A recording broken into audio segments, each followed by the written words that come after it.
So it was a massive result for Rangers, and all of a sudden all changes. All the Rangers fans, all my pals are all chirpy now because obviously on the Sunday Celtic end up losing the game, and that's the way it is when you play with either or support Celtic or Rangers. Could have been 8 points between them. It could have been, Barry. It's 2 points. Absolutely. I thought Celtic would have took 3 or 4 off St Mirren, but Grant is right. See, 2 or 3 weeks, nobody will look at that performance by Rangers against Dundee United. What they'll look at is, did they get 3 points?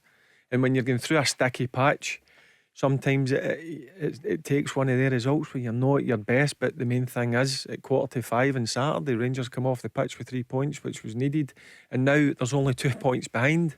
A couple of weeks ago, everybody was saying Celtic's title, they're going to run away with it, but there is going to be these surprise results throughout the season. You know what it's like in Glasgow, Paul?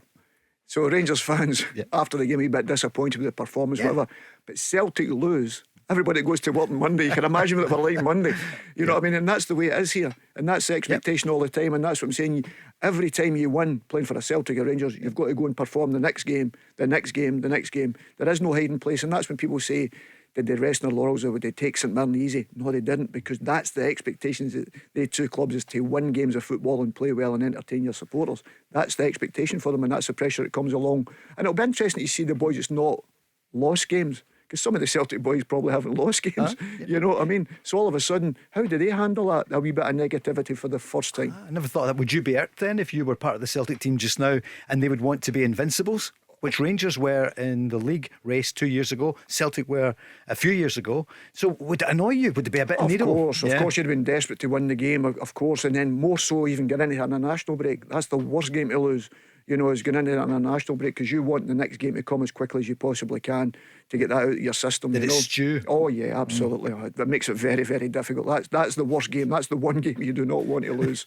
Barry, I'm just thinking, but it's a worst game. You've got 2 weeks till you play again. Imagine 2 weeks of you and that kind of mood. No, do you know what I mean? Well, Henry wins. It's a tough one. But listen, look back. Was it 38, 39 games unbeaten? 38 games. Yeah, but I mean, it's a decent run of results. And again, as we're playing in Europe, some of these players are not used to playing like high intensity games in terms of under pressure in the Champions League.